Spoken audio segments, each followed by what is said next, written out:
Les aspects techniques, ces aspects-là mais tu ne peux pas, parce que c'est pas ton domaine, c'est des barrières mentales qui sont de la fumée en fait. Donc j'attire des gens, ils vont venir travailler avec moi. Et comme Steve Jobs disait, tu vois, quelqu'un qui lui demande « Ouais, mais attends, tu formes tellement les gens, et puis s'ils partent ?»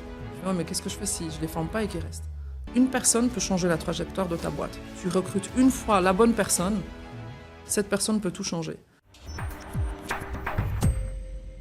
Elif, j'aimerais qu'on aille directement dans le vif du sujet. Le thème de la podcast, c'est donc l'acquisition. J'aurais voulu revenir dès le départ en fait sur ta première acquisition. Comment ça s'est passé? Est-ce que tu peux nous faire revenir un petit peu quelques années en arrière pour nous mettre un petit peu dans le bain de ces premières acquisitions? Alors, moi, j'ai commencé vraiment l'acquisition à proprement dit il y a plus de 3 ans. Donc, j'ai commencé par racheter une entreprise, une agence d'intérim dans le canton de Berne, à côté d'où j'habite. Oui. Et vraiment, cette première acquisition, pour moi, j'en suis très, très heureuse. Ça a changé vraiment la trajectoire de la suite de ma vie. Ça s'est très, très bien passé pour moi, avec cette première acquisition. D'accord. Et donc, tu peux peut-être nous dire, pour les personnes de l'audience, dans quel domaine c'était et comment est-ce que toi, en fait, t'as abordé et comment ça se fait que tu as eu l'idée, justement, de faire cette première acquisition d'entreprise? Quel a été un petit peu le cheminement dès le départ? Donc, l'agence, c'est une agence d'intérim. On est spécialisé dans les métiers du bâtiment, la technique, l'industrie et la sécurité. L'idée m'est venue... moi, je suis entrepreneur depuis très jeune. Donc, ça a toujours été pour moi... le moyen au travers duquel j'allais m'exprimer dans ma vie, ça c'était clair pour moi. La reprise s'est imposée à moi par bon sens en fait, parce que j'ai voulu créer certaines boîtes, j'ai fait certains tests, et à un moment, c'est vrai qu'arrivé à l'âge de... j'avais 35 ans, j'avais déjà certains moyens financiers, je me suis dit, voilà, aujourd'hui, tu as un autre pouvoir de négociation quand tu as 35 ans, quand tu as 25 ans, tu as moins de moyens forcément. Je me suis dit, bon, au lieu de créer une boîte, je vais en reprendre une. Ça sera plus facile. Et j'avais l'exemple autour de moi, tu sais, de ces personnes de la deuxième génération qui reprennent la boîte des parents. Donc tout est fait, tout est installé, les clients sont là, le business est là, le produit, le service est installé. Tout ce qu'il faut faire, c'est moderniser et faire pérenniser tout ça. Et j'ai toujours dit que celui qui avait le plus de difficultés, c'était celui qui fondait la boîte au début, le pionnier. Mais reprendre une boîte, l'amener plus loin, c'est beaucoup plus facile et les statistiques sont claires par rapport à ça. T'as moins de faillites, t'as moins de cas compliqués. Donc, c'est vraiment ça qui m'a amené à me dire, voilà, j'ai un peu d'argent, je devrais plutôt passer par faire ce raccourci-là. Et aujourd'hui, je ne le regrette pas du tout. D'accord. Et tu nous as dit, donc tu as racheté une boîte dans le domaine des RH, c'est bien ça? Oui, c'est ça. Pourquoi ce choix-là? Est-ce qu'il y avait un choix spécifique par rapport à ce domaine ou pas du tout? Quel était Non, alors moi, je n'ai pas vraiment d'attachement à ce que je fais dans le sens, dans le domaine dans lequel je suis active. Moi, je suis très curieuse, j'aime faire les choses, j'aime faire un peu tout. Je savais depuis le début, d'ailleurs, que je n'allais pas forcément me dire je vais faire ça dans ma vie. Oui. Moi, la question, c'était plutôt avec qui j'allais le faire. Oui. Et aussi, on va dire, tout l'aspect logistique, en fait. Pour moi, je suis maman de 2 enfants, il ne fallait pas que ça soit loin de chez moi. J'ai travaillé toujours loin de chez moi, j'ai toujours étudié loin de chez moi, j'ai toujours eu ces trajets. Je savais qu'il fallait que ça soit vraiment adapté à ma vie de famille. Donc là, c'était une entreprise qui était à proximité. C'était une entreprise qui était dans un domaine que je savais où les barrières à l'entrée, pour moi, en termes de capacité, de compétences, n'allaient pas être insurmontables. Donc, c'est une agence de service. Donc, ça s'apprend, c'est pas de l'aéronautique. Enfin, il y a un moment, c'est accessible. Le prix était correct. Donc, c'est des analyses que je sais faire, de toute façon. Donc, voilà, l'analyse du bilan, des pertes et profits, le business plan en général. Donc, en fait, c'est un petit peu tout ça. Qui a fait en sorte que je me penche là-dessus. Ce n'est pas forcément le domaine d'activité, c'était la solidité de l'entreprise qui m'a réconforté, on pourra en parler. C'est aussi la localisation, qui était très proche de chez moi, et c'est un endroit que je connais bien, que je maîtrise bien, donc forcément on est plus fort en ces terres, tu vois, donc il y avait ce côté-là aussi, quand même, la localisation. D'accord. Donc là, tu trouves en fait cette entreprise dans le domaine du RH. Oui. Est-ce que tu peux nous faire un petit peu le cheminement que tu as eu? Tu nous parlais justement de l'analyse du bilan. Donc, il y a d'abord, je pense, les éléments financiers. Toi, c'était aussi la première fois que tu faisais ça. Des personnes certainement qui nous écoutent aussi, pour elles, c'est certainement peut-être aussi la première fois. Est-ce que tu peux nous faire passer un petit peu dans ce cheminement-là? Bien sûr. Alors, l'analyse, vraiment purement analyse financière, Donc, quand tu regardes un perte et profit et quand tu vas te lancer dans une nouvelle activité, moi, je dis toujours, mieux vaut commencer petit, maîtrisable. Parce que c'est comme ça qu'on apprend, c'est comme ça qu'on monte en compétences. Et c'est comme ça aussi que tu ne fais pas des erreurs qui sont tellement grosses que tu vas avoir peur de rejouer demain. L'important pour moi, c'était de monter petit à petit. Donc, cette première agence, je regarde le perte et profit. Première chose qui me frappe aux yeux, enfin qui m'interpelle, c'est ce chiffre d'affaires installé depuis des années. Une très grosse clientèle qui est beaucoup plus grosse que l'agence, donc des grosses boîtes de construction en Suisse qui sont là depuis longtemps. Donc finalement une clientèle très solide. Et surtout, ce qui m'a marqué, c'est les coûts fixes de l'entreprise. Donc les coûts fixes étaient très bas. Et ça, c'est un grand avantage. Quand tu as une infrastructure qui n'est pas trop lourde financièrement, tu as de la marge en fait. Donc, quand tu as cette marge-là, c'est une forme de sécurité. Moi, en gros, les coûts fixes de cette boîte, c'était le loyer. Et sans te mentir, le loyer était de 820 francs à l'époque pour une boîte qui faisait 3 millions de chiffre d'affaires. Okay. Donc, tu vois, il y a un moment, c'est pas rocket science, c'est juste du bon sens. Tu as un gros chiffre d'affaires, tu vois que les marges jouent, tu vois que les coûts fixes sont bas, ils tournent ça à 2-3 personnes. Pour moi, c'était cet aspect-là, quoi. Après, tu peux toujours aller pinailler et puis te dire, mais est-ce que vraiment celui-là, est-ce que c'est vraiment ci, est-ce que c'est vraiment ça. L'avantage quand tu passes par ces plateformes, c'est qu'il y a pas mal de choses qui sont checkées, en fait. Donc, tu demandes les comptes révisés, tu fais ces analyses-là. Donc, moi, je dirais que les coûts fixes maîtrisés et une bonne marge brute, c'est déjà un très bon signe. D'accord. Et toi, juste que je comprenne, tu as vu à peu près combien de dossiers avant ça? Parce qu'on dit souvent qu'il y a aussi une volonté de recherche et dossiers. Il y en a d'autres qui me disent je suis bien tombé au bon moment, au bon endroit. Il y en a d'autres qui disent j'ai vu une 50aine de dossiers avant de trouver le bon. Dans quel type de scénario toi tu étais à cette époque? Alors, il y a aussi une chose qui est importante, c'est le prix. Donc, le prix définit aussi, si tu commences et que c'est une boîte et tu n'as pas d'argent et que c'est plusieurs millions, tu es déjà vite hors jeu. Le prix était quelque chose que j'allais pouvoir plus ou moins financer déjà depuis le début. Donc ça a aussi qualifié le dossier. J'avais vu 2 dossiers avant celui-ci. Il y avait une boîte aussi, une entreprise, une école d'apprentissage de langue ici à Lausanne, d'ailleurs pour la langue allemande. Moi, je parle couramment l'allemand, donc pour moi, en tant que francophone, en plus je connaissais Lausanne, j'ai toujours eu un attachement à Lausanne. C'était la première boîte que j'ai vue, mais elle était déjà réservée. Mais j'avais vraiment un intérêt direct, un intérêt très fort pour cette boîte. Et vu que je me suis loupée sur la rapidité en fait, de ma réaction, quand la boîte d'intérim a apparu, j'ai pas lâché. J'étais dans la seconde déjà en contact avec le vendeur. Je lui ai dit c'est moi qui vais reprendre. Je lui ai expliqué pourquoi ça allait être moi, et c'est comme ça aussi que toute la suite s'est déclenchée. Mais vraiment, j'ai pas lâché le truc parce que j'avais raté déjà une opportunité. Donc voilà, quand une deuxième a apparu, j'ai pas lâché. Ouais. Ça ouvre la porte à la discussion qu'on avait eue tout à l'heure justement sur certains éléments non financiers qui sont quand même importants dans tout ce processus-là. Là, tu dis justement le fait de se positionner et d'avoir un positionnement fort, c'est ce que j'entends, et puis de se montrer motivé face aux vendeurs. Ça peut aussi avoir un certain poids, même s'il y a une certaine compétition. Est-ce que tu peux nous donner un petit peu la différence peut-être de mindset ou d'approche entre le début et le moment où tu as justement signé peut-être ton contrat, juste qu'on comprenne un peu? Bien sûr, c'est une notion qu'on a tendance à oublier, mais la vente, l'achat, les transactions humaines, il y a de l'humain dedans, et l'humain fonctionne à l'émotion. La décision se prend très souvent à l'émotion, et ça on le sait. Pourquoi on surpaye des beaux appartements avec des beaux meubles, et on le sait, dès qu'on le meuble bien, tu te projettes, tu es dans l'émotion, tu le vends 30% plus cher. Donc ça, c'est une réalité qui fait partie de l'humain, c'est une vérité qu'on a en nous. La relation est très très importante. Après, il y a des types de profils différents. Moi, dans ma carrière, j'ai racheté plusieurs choses dans ma vie, des grosses choses, donc dans l'immobilier, dans la reprise d'entreprise aussi. L'humain en face, il a des biais, en fait. Et moi, sur Smart Job, ce qui a fait la différence, parce que en fait, la boîte avait un prix très juste, elle n'était pas trop cher, pas assez, vraiment très correct. Donc, il y avait énormément de repreneurs. Ils étaient 70 entrepreneurs. Donc, on était 70 entrepreneurs. Moi, j'ai agi très vite. Et par rapport à ça, je sais que j'ai créé un ancrage dans la tête du vendeur, du cédant, parce que voilà, c'était une des premières. J'ai été très, très enthousiaste. Je leur ai expliqué en quoi ce projet était incroyable pour moi. Et effectivement, tu vois, je me projetais, je le voulais vraiment. Et j'ai aussi vraiment utilisé certains outils, comme tu vois, les neurones miroirs qu'on a. Moi, je savais que c'était un couple, pas un couple, mais un homme et une femme qui avaient fondé cette boîte, qui l'avaient pendant 30 ans fait grandir. Et donc moi, je me suis présentée en fait avec mon futur salarié qui était un homme à la reprise. J'ai dit voilà, en plus c'est mon beau-frère hein, par la même occasion.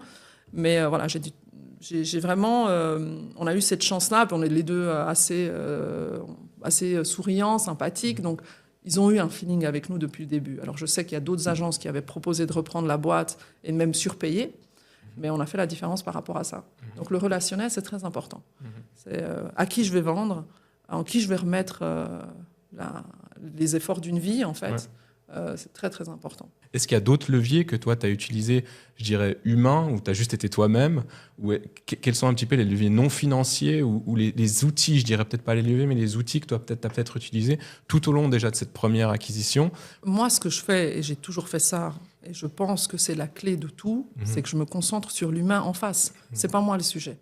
Pour moi, le sujet, c'est la personne en face. Elle veut quoi? Est-ce qu'elle veut remettre sa boîte au plus offrant? Est-ce qu'elle veut remettre sa boîte à quelqu'un qui va bien le faire? Est-ce qu'elle veut remettre sa boîte à quelqu'un qui va pas virer ses employés? Tu vois, à quelqu'un qui va pas la faire rougir en face de ses clients en disant mais à qui elle a revendu sa boîte? C'est n'importe quoi. Voilà. Donc il y a tous ces éléments-là.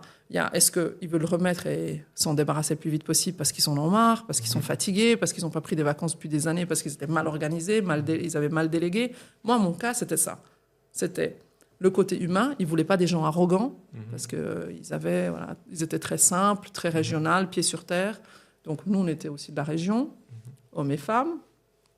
Technique pour mon beau-frère qui vient de l'électricité et des chantiers. C'est une boîte d'intérim dans le BTP, donc il y avait cet aspect-là. Mais il y avait aussi cet aspect où je voyais qu'ils n'en pouvaient plus, en fait. Ils avaient envie de remettre, ils voulaient partir en retraite, ils voulaient être tranquilles, ils avaient 70 ans à l'époque. Donc j'ai beaucoup joué là-dessus, je les ai écoutés, j'ai posé des questions, j'ai écouté, et je leur ai dit, voilà, nous, on reprend dans les 3 mois. En gros, on vous demande 2-3 mois de collaboration, et après, on vous libère. Et ça fait la différence. D'accord. Donc il y a justement cet élément aussi de collaboration qui, post-acquisition, est souvent important et discuté. Fondamental. Toi, quelle est ton expérience avec ça, justement, une fois que tu as eu, que ce soit au niveau de la négociation ou au niveau du concret, post-acquisition, le fait qu'il y ait des gens qui restent, est-ce que 3 mois c'était suffisant ou pas? Quelle est un peu ton expérience avec ça par rapport à la phase post-acquisition?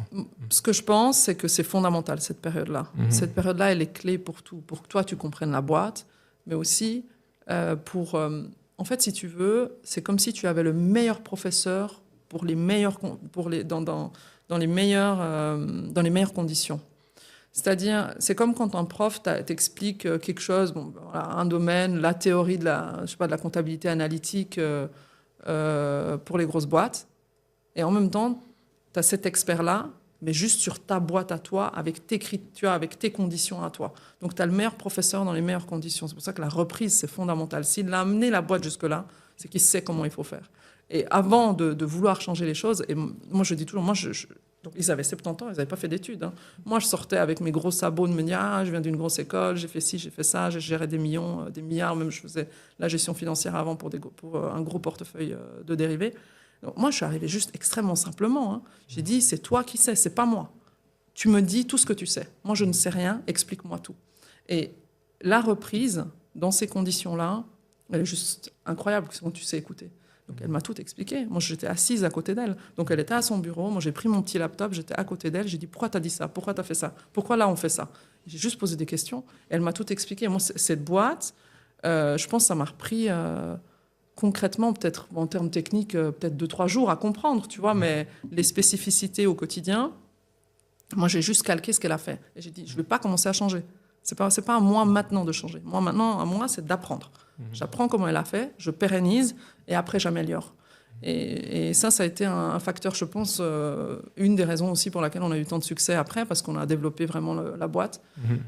Cette reprise a été vraiment... elle est encore très heureuse, elle nous appelle de temps en temps, on lui envoie des fleurs à son anniversaire, et puis c'est magnifique.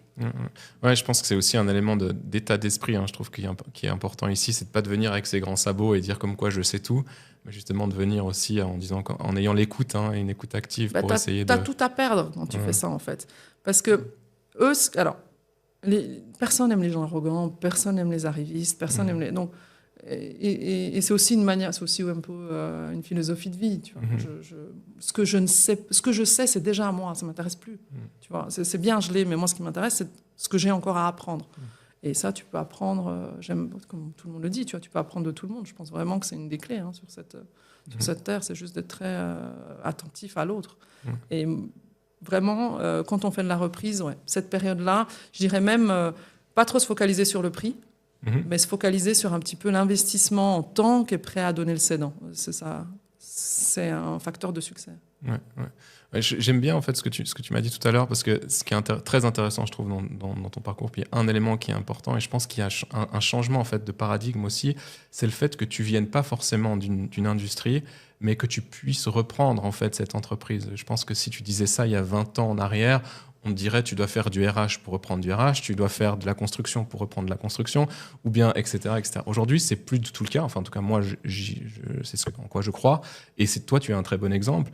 Dans ce domaine-là, tu t'es associé avec une personne qui était dans un certain domaine, vous avez repris cette entreprise et vous la faites fructifier. Est-ce que tu peux nous en dire un peu plus sur ton état d'esprit par rapport à ça? Alors, pas d'un point de vue d'ego, mais je te dis juste, la boîte, c'est moi qui l'ai reprise. C'est moi moi, je suis le seul actionnaire. Ah, d'accord. Mon beau-frère, je l'ai engagé, j'ai dit, écoute, tu es sur les chantiers, est-ce que tu veux venir travailler dans cette activité-là? Et lui, c'était un super level up pour lui, tu vois, parce qu'il sortait des chantiers, il allait bosser tu vas avoir des horaires corrects, être dans un bureau. Donc pour lui, ça a vraiment été une étape. Aujourd'hui, il a de plus en plus de responsabilités. Mais en gros, la raison pour laquelle les aspects techniques ou les aspects, ces aspects-là mais tu ne peux pas, parce que c'est pas ton domaine, c'est des barrières mentales qui sont de la fumée en fait. Et cette fumée-là, en fait, cette limite-là, c'est la limite de la personne qui te l'impose, cette limite. Moi, elle n'existe pas pour moi, cette limite. Pourquoi elle existerait? Tu peux tout apprendre. Et du moment que tu mets le temps et l'attention, et en plus, si tu as un mentor, et là, dans ce cas-là, tu as un mentor, comme je disais avant, c'est le cédant, c'est le meilleur professeur. Si tu as ce mindset-là, tu vas que apprendre. Est-ce que tu vas faire des erreurs? Oui, tu vas faire des erreurs. Mais est-ce que tu dois faire en sorte d'apprendre plus vite que le flot d'erreurs que tu vas faire ou que le flot de problèmes que tu vas avoir? Donc, si tu es complètement investi dans ce truc, dans cet apprentissage-là, il n'y a pas de raison. Tu peux tout reprendre. Moi, j'ai peur de reprendre rien pratiquement. Je n'ai pas cette barrière mentale-là. Du moment que j'ai en plus un mentor, tu vois. À ce moment-là, je vois pas où est le frein, tu vois. Et donc, tu parlais on peut peut-être revenir sur la partie post-acquisition. Tu disais tout à l'heure, donc, tu as eu, donc, si on reprend un petit peu le fil de cette première acquisition, donc, tu es rentré ensuite au sein de cette entreprise-là, tu as observé un petit peu les processus, et ensuite, comment est-ce que tu as mis en place, toi, en fait, tes nouveaux processus? À quel moment est-ce que c'est arrivé? Tu t'es dit, là, je vois qu'il y a peut-être quelque chose à améliorer. Est-ce que c'est une vision d'ensemble que tu as eue rapidement? Quelle a été un peu la mise en place pour toi? Alors, ce que je disais avant, c'est déjà écouter au début et poser des questions. Savoir poser les bonnes questions, c'est clé. Au lieu d'amener... Et ça, c'est quelque chose que pratiquement personne ne fait. Mais c'est du bon sens. Moi, j'aime le bon sens dans la vie. J'aime pas les diplômes, moi, j'aime le bon sens. Je pense que le bon sens, c'est le meilleur diplôme que tu peux avoir dans la vie.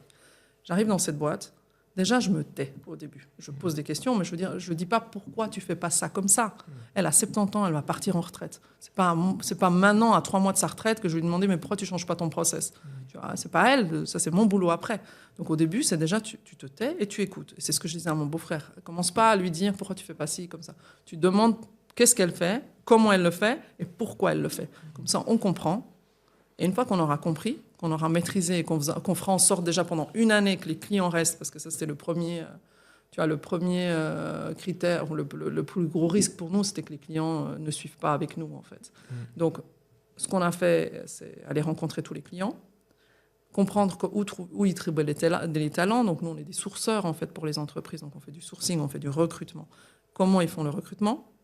Au début, si je t'explique, il y en a un, il n'avait pas d'ordinateur, tu vois. Donc ils imprimaient des listes, puis il appelait au téléphone un par un, tu vois, les candidats. Donc, on leur a pas dit pourquoi tu fais pas du scrapping de données, pourquoi tu fais pas du SMS de masse, tu fais des relances automatiques et tu les appelles, tu vois, quand ils t'ont reçu le CV.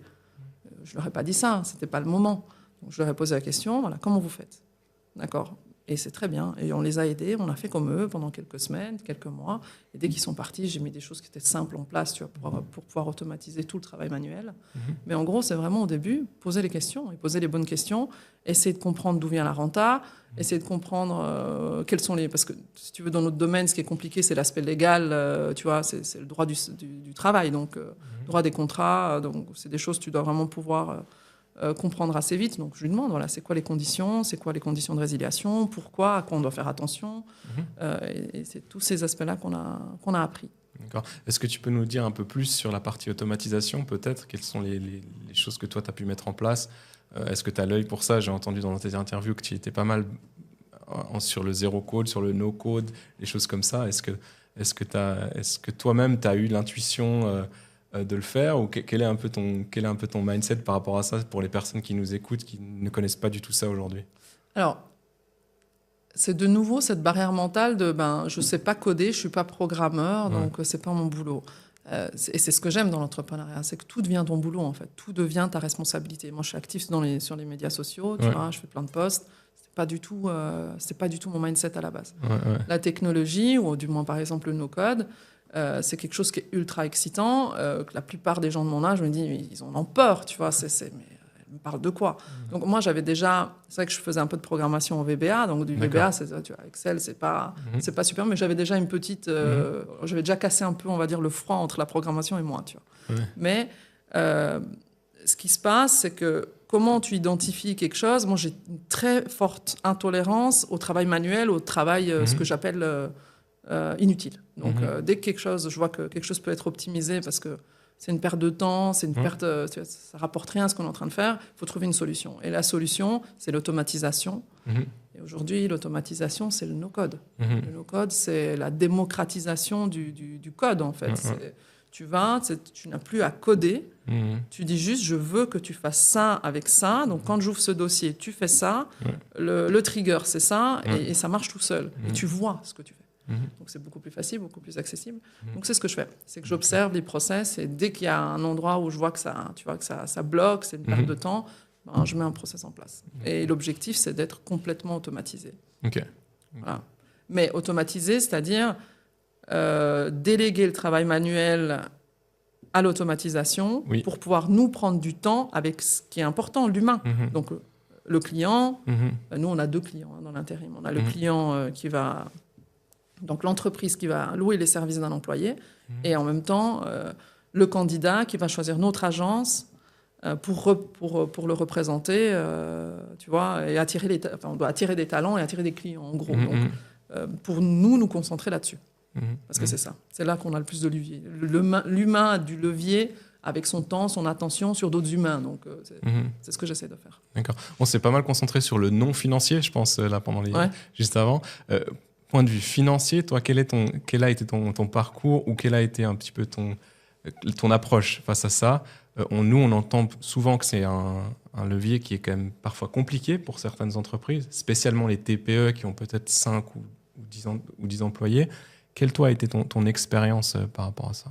Et moi, ma plus grosse activité, c'est l'immobilier en réalité. En termes de poids en fortune, c'est mon immobilier. Moi, j'ai plus de 100 appartements. Et ça a toujours été en parallèle mon plus gros pourvoyeur de fortune. Mais mon plus gros intérêt, il a toujours été dans cette expérience humaine avec une équipe, monter en puissance, grandir. Donc, au vu de cette situation, j'avais un peu un levier déjà avec mon portefeuille immobilier. Dans mon cas, ça a été ça. J'avais de l'immobilier, je l'ai réévalué, j'ai pris un levier bancaire et j'ai racheté ma boîte comme ça. Ça, c'est une possibilité. Donc, quand vous avez 35 ans, que tu as déjà un appartement, que tu as déjà une maison et que tu peux la faire réévaluer, les gens vont dire j'ai peur d'hypothéquer encore ma maison sur quelque chose de risqué. Quand tu fais de la reprise d'entreprise, c'est ça l'avantage, c'est que c'est beaucoup moins risqué. C'est pas une boîte que tu commences du début de zéro et en gros tu touches rien pendant une année. C'est que normalement c'est ça, c'est jour 1, t'es bénéficiaire. Donc ça c'est quelque chose quand même, tu vois, c'est quand même rare comme constellation. Donc par rapport à ça, c'est ce que moi j'ai fait. J'ai pris un levier bancaire pour ma première boîte. La deuxième agence que j'ai rachetée, je l'ai rachetée en full bootstrap, donc c'est avec les bénéfices de mon agence actuelle que j'ai racheté la deuxième agence. Et là je suis en train de signer une troisième agence. Donc aujourd'hui c'est ça, c'est le choix de ma stratégie de développement, c'est ça. C'est une croissance externe à travers l'acquisition d'autres boîtes dans ma région, qui sont un peu dans la même constellation que la nôtre, donc pas trop grosses, assez spécialisées sur des métiers manuels, et en même temps aussi donc renforcer cette acquisition externe, et en même temps renforcer la croissance organique de l'agence en mettant des choses en place, quoi. D'accord. Et à quel moment tu te concentres sur quoi? Parce que on parle de croissance organique et de croissance externe. Toi, tu t'es concentré sur les deux en même temps, ou quelle était un petit peu ton approche à ce niveau-là? Alors, quel est le temps que tu mets dans les deux? Vu que la deuxième agence, je l'ai signée. On l'a reprise au 1er août, vraiment d'un point de vue opérationnel. Aujourd'hui, pour moi, le challenge, c'est de faire en sorte déjà que, vu que je rajoute toujours des éléments dans mon jeu, il faut que je fasse en sorte que ça colle, tu vois, que la fusion prenne, le fit humain prenne. Donc c'est parce que notre valeur à nous, c'est nos conseillers en personnel, c'est les personnes qui travaillent avec nous, c'est eux qui ont le plus gros, c'est eux qui représentent le service de la boîte. Donc je fais toujours en sorte déjà maintenant, aujourd'hui, au quotidien, que l'équipe soit soudée, que ça se passe bien, qu'il y ait cette alchimie. Et la croissance organique que j'articule autour, c'est à peu près, je pense, 60% de mon temps. D'accord. 60% de mon temps, 20% ça va être plus du financier, de l'analyse, des choses un peu plus macro. Et j'active des relations avec des personnes qui ont des agences d'intérim. Donc je prends contact régulièrement. J'ai un petit dossier, et puis voilà, je me dis, voilà, ça serait des boîtes potentielles. J'ai une stratégie d'identification qui est très très simple. Comme je t'ai dit avant, j'aime le bon sens, donc je regarde toutes les agences d'intérim. Je vais dans l'organigramme. Et si le propriétaire a l'air d'avoir plus de 50 ans, je me dis, voilà, il pense sûrement quelque part à se retirer. Donc voilà, c'est lui que je vais contacter. C'est comme ça que ça se passe. D'accord. Et puis, tu disais tout à l'heure, donc, par rapport aux différentes acquisitions, ce serait intéressant pour les personnes qui nous écoutent de savoir les éléments que toi, tu n'as pas anticipés ou que tu aurais voulu savoir avant de débuter. Quels sont un peu les éléments qui t'ont surpris? On t'a peut-être guidé sur des choses, mais qu'il y a peut-être des éléments où tu te dis, ah, mais ça, j'aurais bien voulu savoir avant de commencer. Alors, d'effets comme ça, j'en ai, dans ce que je fais, j'en ai pas eu énormément. Forcément, moi, j'ai pas du tout été accompagnée, donc personne m'a dit fais ça, et puis en fait, c'est autre chose. Donc, c'est plutôt, je me suis un petit peu retrouvée, j'ai un peu grandi seule là, dans ces cheminements-là. D'accord. Qu'est-ce que j'aurais bien voulu savoir? Je te dirais, très honnêtement, je te dirais d'avoir été très frileuse peut-être par rapport au contact que j'ai pris avec d'autres agences au début. Peut-être que j'aurais pu être plus nette, plus franche dans mon approche. J'étais assez un petit peu frileuse quand même. Voilà, j'avais peur de blesser les gens, tu vois. Et aujourd'hui, je suis beaucoup plus à l'aise. Donc, j'aurais bien voulu qu'on me dise, écoute, tranquille, vas-y, demande, t'as rien à perdre. J'étais un peu frileuse, qui ne me correspond pas. Mais j'avais peut-être par rapport à ça, j'ai un peu freiné parce que j'ai peut-être raté une opportunité comme ça. D'accord, donc tu dis de prendre plus de contact de manière spontanée, si tu veux, avec ces personnes-là? Oui, c'est ça. Tourner un petit peu, graviter en fait dans ce monde de l'intérim, plus que ce que je faisais, parce que j'étais un peu assez isolée. D'accord. Voilà, je pense un peu graviter un peu plus dans ce nouveau domaine. Ouais, je pense que ça, c'est quelque chose d'important. Donc il faudrait vraiment, si on décide d'acheter une boîte dans le domaine XY, se rapprocher un peu de cet écosystème. Complètement. Et puis de contacter un peu les gens et puis de comprendre un peu ce qu'ils font. Complètement. Pour s'imprégner un petit peu de leur environnement, c'est ce que tu dis. Être entouré de tes pairs, ouais. D'accord. Je pense que c'est très important. Ok. Il y a d'autres challenges que tu as vus, toi, peut-être, qui sont venus au fil de l'eau ou... Le recrutement. Ouais. Chaque branche a un petit peu une espèce de code informel ou de culture informelle. L'intérim, et je sais qu'ici c'est encore plus violent que chez nous, c'est très compétitif. Ouais. C'est très, tu vois, les gens sont très en silo, ils sont très il va me piquer mon client, il va me piquer mon intérimaire. Tu vois, il y a un truc très requin comme ça. Ok. Moi, je n'étais pas très... c'est pas vraiment ma manière de travailler. J'ai jamais baigné dans ce genre de domaine très comme ça, où la compétition est à un tel niveau on va dire, d'anxiété qui rend les gens anxieux. Les gens sont très anxieux dans l'intérim. Okay. C'est un truc qui m'a marqué. Puis j'ai fait quelques erreurs de recrutement. Donc, j'ai engagé quelqu'un qui avait un très bon portefeuille. Et puis, au bout de quelques mois, j'ai découvert qu'il avait ouvert sa propre agence. Tu vois, il y a des choses comme ça qui arrivent. Très honnêtement, ça m'a pas plus touché que ça. Mais ça m'a fait remarquer juste que le domaine que tu choisis aussi a ses propres codes tacites. Tu vois, il y a ces choses-là. Donc, c'est des choses... Il faut être très, très, très bon observateur et pas se mentir. Tu vois, et vraiment voir la vérité telle qu'elle est. Et pas enjoliver le truc juste parce que ça t'arrange. Donc, au début, tu vois, je voyais que c'était pas quelqu'un qui était complètement comme toi et moi, à te regarder dans les yeux, à être clair, tu vois. Il y avait un jeu, il y avait un double jeu, je l'ai vu depuis le début. Et puis, mais j'ai quand même, tu vois, au début, j'ai quand même mis du temps à me dire, ouais, écoute, non, ciao, c'est non. Et plus que d'habitude. Donc, ça m'a pris 2 mois, mais quand même. Mais est-ce que c'est pas un challenge qui est justement en lien avec l'ensemble des services? Parce que c'est vrai qu'au final, tu recrutes des personnes, donc tu as des talents, puis ton challenge au jour le jour, c'est de garder ces personnes-là. Et puis tu as quand même le risque qu'à un moment donné, elles partent, comme dans toute entreprise. Hein. Quels sont, toi, un petit peu les leviers que tu mets en place, les outils que tu as pour te dire, voilà, moi, j'aimerais que ces gens-là qui sont talentueux, non seulement je les forme, je les garde le plus longtemps possible. Et comment tu anticipes soit un départ ou autre? Quelle est ton approche par rapport à ça?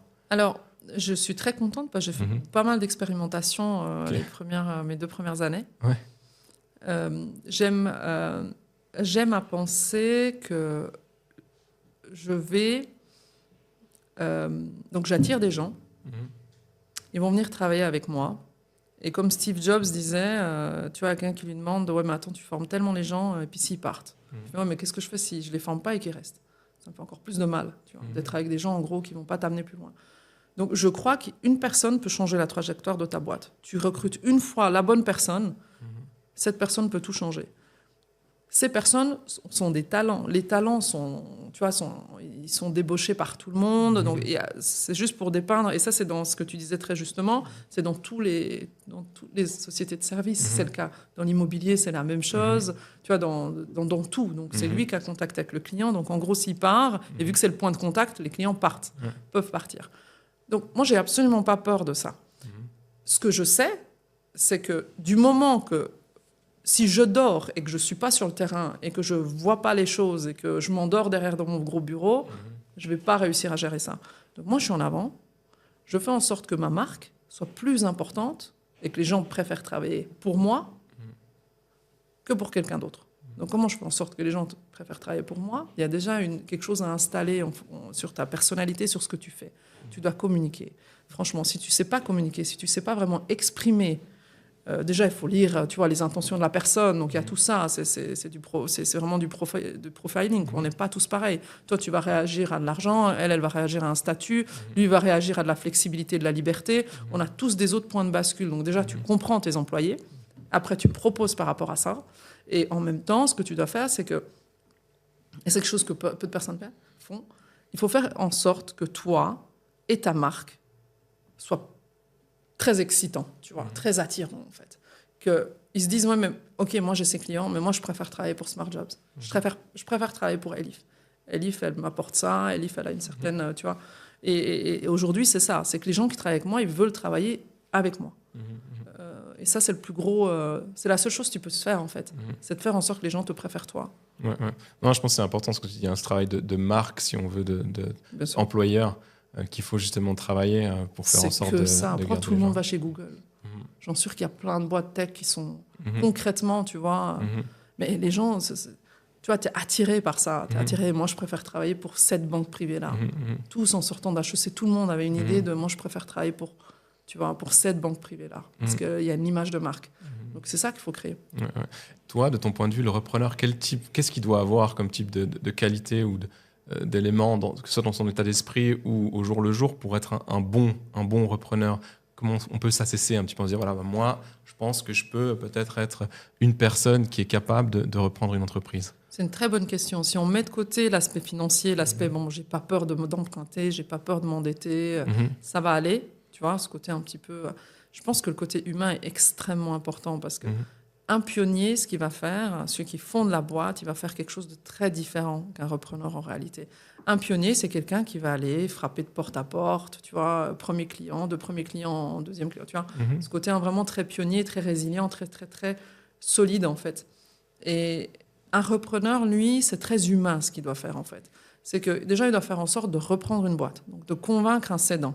Après, il va faire en sorte de convaincre le client. Après, il va faire en sorte que tous les employés l'acceptent lui comme boss. Donc, en fait, c'est très, très humain. C'est beaucoup d'observation, c'est beaucoup de flexibilité, beaucoup d'empathie, beaucoup, tu vois, c'est vraiment, je pense que ce sont vraiment des qualités très humaines, en fait, tout ça. Pour pouvoir justement s'adapter à tous ces situations, nouveaux environnements. Bien sûr, bien sûr. Et après, bien sûr, il faut être un bon manager, mais il faut être aussi un bon gestionnaire, comprendre comment fonctionne la boîte, comment on peut l'améliorer, comment bien gérer les coûts. Tu vois, avoir aussi cette âme de gestionnaire, mais je pense très humain, ouais. Quelqu'un de très froid, il ne va pas faire en sorte que les gens le suivent, je pense. Donc, j'ai l'impression que ce facteur humain est très important. D'accord. Et sur la partie, justement, donc là, tu as fait ta deuxième acquisition.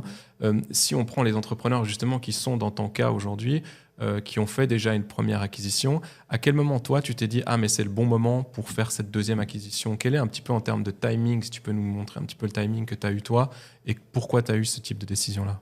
Alors, je suis une convertie à la reprise d'entreprise. Donc, pour moi, les plus grosses fortunes sur cette terre, c'est comme ça. Bernard Arnault, il a commencé avec Dior, tout ça, et après, il a pris de boîte en boîte. Et ce qu'il a fait, c'est juste, il a assemblé des blocs, puis il a renforcé le tronc, tu vois, avec une super logistique, une super, tu vois, des canaux de distribution ultra bien maîtrisés. En gros, il est partout.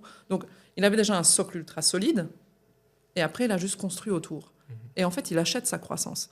Et c'est la plus belle des croissances. Parce qu'en réalité, dans l'intérim en Suisse, aujourd'hui, tu commences une boîte d'intérim, je connais personne qui a fait plus que 30 temporaires en mission en moyenne mensuelle.